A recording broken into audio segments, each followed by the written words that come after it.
Hey everyone, and welcome back to the channel. Today, we're pulling back the curtain on one of American history's most debated and uncomfortable truths. A story that complicates the legacy of a man who wrote the very words, "All men are created equal." We're talking about Thomas Jefferson and his darkest secret, his long-term relationship with Sally Hemings, an enslaved woman he owned. For nearly 2 centuries, this was a rumor, a whisper in the halls of history, vehemently denied by mainstream historians and Jefferson's descendants. It was dismissed as a political smear, a fabrication designed to tarnish the reputation of a founding father. But the whispers persisted, passed down through the generations of Sally Hemings' own family, who held firm to their oral history, that they were the children and descendants of Thomas Jefferson. So, who was Sally Hemings? She wasn't just a name in a ledger. She was born into slavery at the plantation of John Wales, who was Thomas Jefferson's father-in-law. This is a key detail. After Wales's death, his property, including the Hemings family, was inherited by his daughter Martha and her husband, Thomas Jefferson. And here's the first shocking layer. Sally Hemings was Martha Jefferson's half-sister. Her father was John Wales himself. This means Sally was the enslaved half-sister of Jefferson's own wife. The family ties were complex and fraught from the very beginning.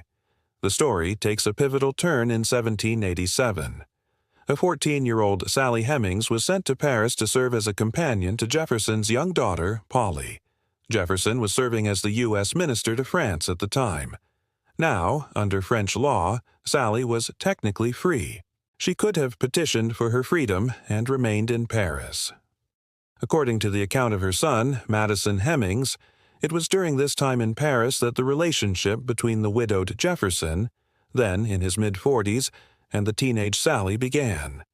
Madison Hemings later recounted that his mother became pregnant by Jefferson in Paris and only agreed to return to Virginia with him after he made her a promise. He promised that if she returned to a life of enslavement, all of her children would be freed upon reaching the age of 21. It was a negotiation made under an immense power imbalance, a teenage girl bargaining for the future freedom of her unborn children with one of the most powerful men in the world, the man who legally owned her.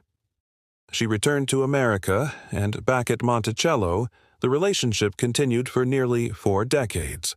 All until Jefferson's death in 1826.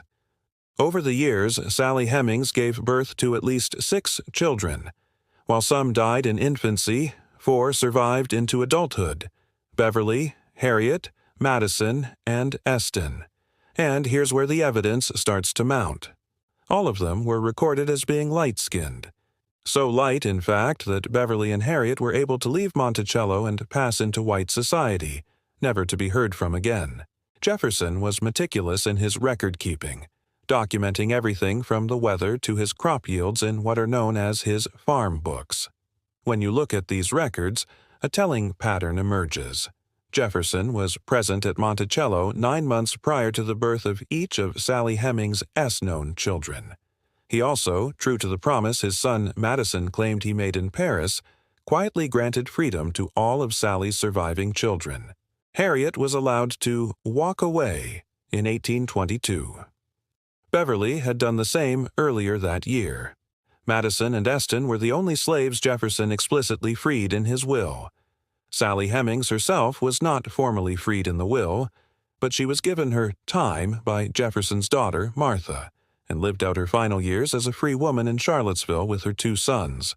For over 150 years, the official story from Monticello and most historians was that Jefferson's nephew, Peter Carr, was the father of Hemings' children.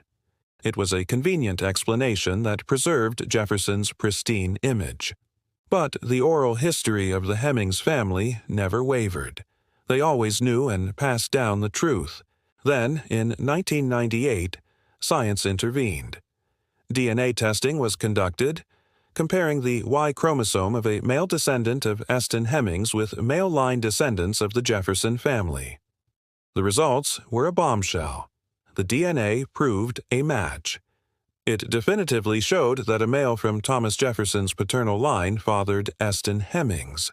While the DNA can't distinguish between Thomas Jefferson and his brother or nephews, the genetic evidence combined with all the historical documentation, the timing of the births, Jefferson's presence at Monticello, and the freeing of her children, made the conclusion inescapable for the vast majority of historians. The Thomas Jefferson Foundation, which runs Monticello, officially changed its position in 2000, acknowledging that the evidence strongly supported the conclusion that Thomas Jefferson was the father of Sally Hemings as children. So, what does this mean for our understanding of Thomas Jefferson? It forces us to confront the man in his entirety. This isn't just a story about a private affair. It's a story about power, race, and freedom, set against the backdrop of American slavery. We have the author of the Declaration of Independence, a man who wrote eloquently about the inalienable rights of man, simultaneously holding his own children as property.